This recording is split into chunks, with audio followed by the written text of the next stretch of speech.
Ghostly tales, yet mirrors of human life. Hey everyone!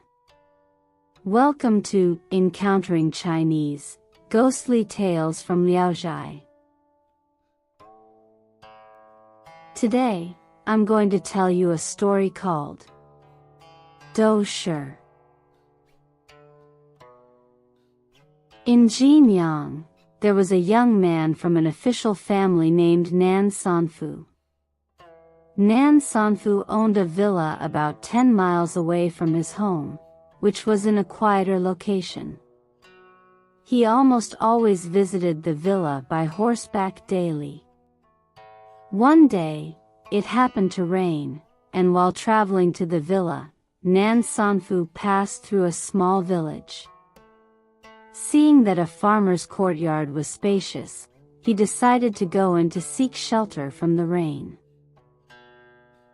The villagers, wary of Nan Sanfu's power, quickly made the farmer, the owner of the cottage, come out to invite him inside. The farmer acted with restraint and utmost respect.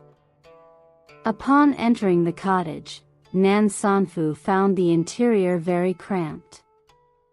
After sitting down, the farmer began to sweep and clean with great diligence and then served him honey water as tea.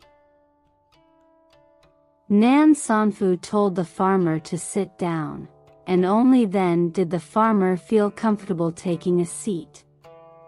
Nan Sanfu inquired about his name, and the farmer introduced himself as Dou Tingzhang. Soon after, the farmer brought out wine and a stewed chicken, providing a thorough hospitality. A young woman, of marriageable age, was preparing the dishes for the guests. She frequently moved outside the door, and even though Nan Sanfu was inside, he could see her appearance. The girl, about 15 or 16 years old, was exceptionally beautiful and graceful. Nan Sanfu, seeing her, guessed she was the farmer's daughter and was immediately smitten. After the rain stopped, Nan Sanfu returned home, restless and fervently thinking about Dou Tingzhang's daughter. The next day, Nan Sanfu visited the Dou family with gifts of grain and cloth, intending to express his gratitude and strengthen their relationship. From then on, he frequently visited the Dou household, bringing wine and food, chatting with Dou Tingzhang, and spending time there. Dou Tingzhang's daughter, Dou Shi, gradually became more familiar with Nan Sanfu and did not shy away as much. Sometimes, she would enter the room to serve the guests. Whenever Nan Sanfu gazed at Dou Shi, she would lower her head and smile. Nan Sanfu's infatuation with Dou Shi grew stronger, and he made sure to visit the Dou family every few days.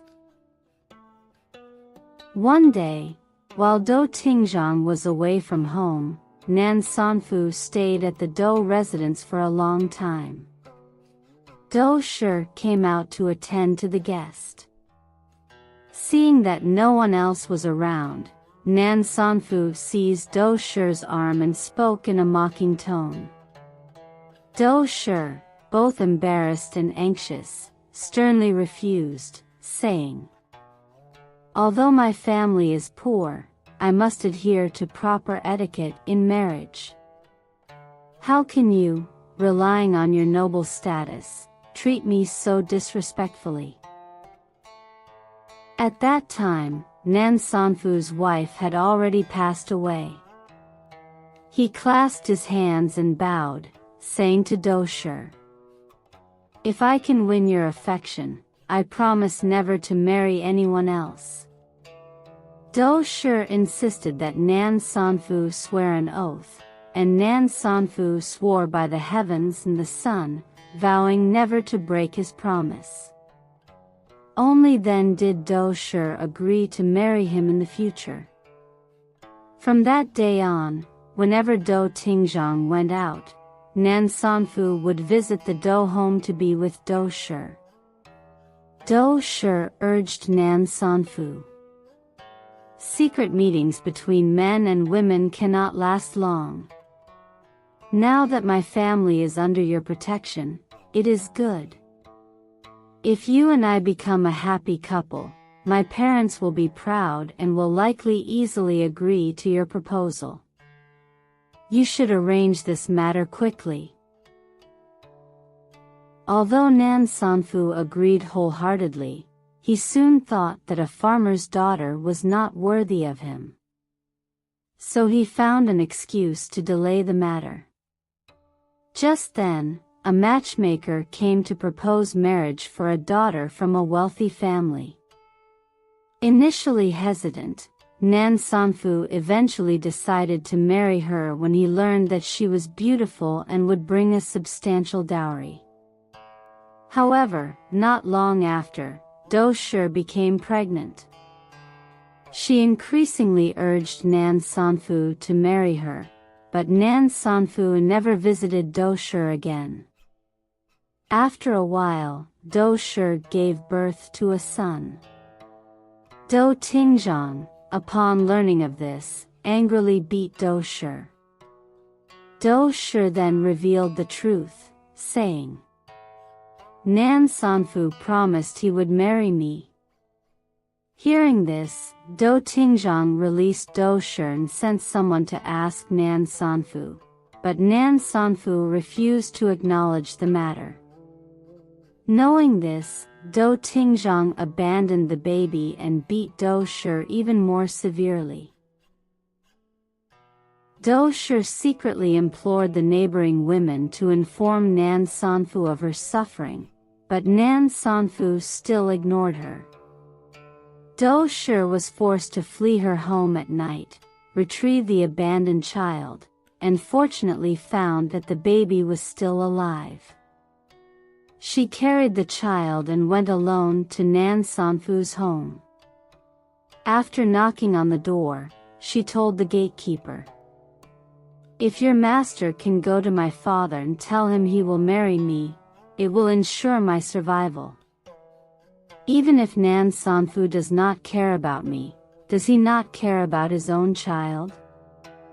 The gatekeeper relayed her message to Nan Sanfu, but Nan Sanfu instructed him not to let Dou Shi in. Dou Shi could only lean against the gate of Nan's residence, crying sorrowfully until the early morning. By dawn, when the servants opened the gate, they found Dou Shi, holding the baby, lifelessly sitting there. Dou Tingzhang, enraged by the incident, filed a formal complaint with the authorities, claiming that Nan Sanfu had acted immorally in demanding severe punishment. Nan Sanfu, terrified, offered a bribe of 1,000 taels of silver to escape any legal consequences. After this incident, the wealthy family that had initially proposed marriage to Nan Sanfu began to dream of Dou Shi. In the dreams, she appeared disheveled and holding the child, warning the head of the wealthy family. Do not marry your daughter to that unfaithful Nan Sanfu. If you insist on giving your daughter to him, I will kill her. Despite this warning, the head of the wealthy family, tempted by Nan Sanfu's considerable wealth, proceeded with the marriage. After marrying the new bride, Nan Sanfu noticed that although she brought a substantial dowry and was quite beautiful, she was often sad and rarely smiled. She frequently wept even while sharing a bed with him. Nan Sanfu questioned her about her sadness, but she remained silent. A few days later, the bride's father visited and, upon entering, began to weep. Nan Sanfu, not yet understanding the cause of his tears, helped him inside. The father, upon seeing his daughter, was horrified and exclaimed, Just now in the back garden, I saw my daughter hanging from a peach tree. Who is this woman in the house? Upon hearing this, the bride's face turned pale and she fell dead. When they examined her, they discovered that she was actually Do Shi. They rushed to the back garden and found that the new bride had indeed hanged herself from the peach tree. Nan Sanfu was deeply shocked and went to inform Do Tingzhang. Do Tingzhang opened his daughter's grave and found that her body was missing. Still filled with anger and grief, Do Tingzhang reported the incident to the authorities, but the local officials deemed the case too fantastical to prosecute. Nan Sanfu also used generous gifts to bribe Do Tingzhang, begging him to drop the lawsuit. At the same time, the local officials accepted his bribes and chose not to pursue the case further. However, after this incident, Nan Sanfu's family fortunes began to decline. Furthermore, due to the widespread rumors about the strange events, no one dared to marry their daughters to him for several years. Nan Sanfu, left with no other option, went to seek a marriage proposal from the daughter of a scholar named Xiao, who lived over 100 miles away and had not heard of the previous events. The wedding had not yet taken place when rumors spread that the court was going to select virtuous young women to join the imperial harem. To avoid having their daughters suffer in the palace, families rushed to marry their daughters off quickly. One day, an old woman arrived at Nan's home with a sedan chair, claiming to be delivering the daughter of Scholar Chao. She helped Chao's daughter, Miss Chao, into the house. The old woman explained, "The selection of concubines for the palace is imminent, and we can't afford to follow all the formalities. I'm bringing Miss Chao ahead of time." Nan Sanfu asked, "Why haven't I seen any of her family members?" The old woman replied, "A small amount of dowry and the guests who will accompany it will arrive later." With that, she hurriedly left. Seeing that Miss Chao was quite elegant, Nan Sanfu engaged her in light-hearted conversation. However, when Miss Chao lowered her head to adjust her clothing, she resembled Do Shi, which made Nan Sanfu feel uneasy, though he said nothing. After Miss Chao went to bed, she covered herself with the blanket and went to sleep. Nan Sanfu, assuming this was typical behavior for a bride, did not think much of it. When it got dark and Chao's family still had not arrived, Nan Sanfu grew suspicious. He lifted the blanket to check on Miss Chao and discovered she had already passed away, her body cold. Shocked and unsure of what had happened, Nan Sanfu quickly informed Scholar Chao. Scholar Chao, however, stated that his daughter was still at home and had not been sent to Nan Sanfu's place. The strange news spread further. Coincidentally, a recently buried daughter of a scholar named Yao had her grave robbed overnight, with her coffin destroyed and her body missing. When Yao heard about the strange incident at Nan Sanfu's, he went to investigate and found that the supposedly dead Miss Chao was actually his own daughter. Discovering his daughter naked and lying there, Yao assumed Nan Sanfu was responsible for grave robbing and was infuriated.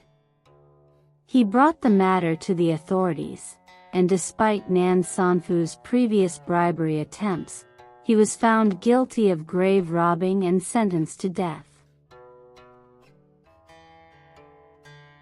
At the end of the story, the author added this commentary.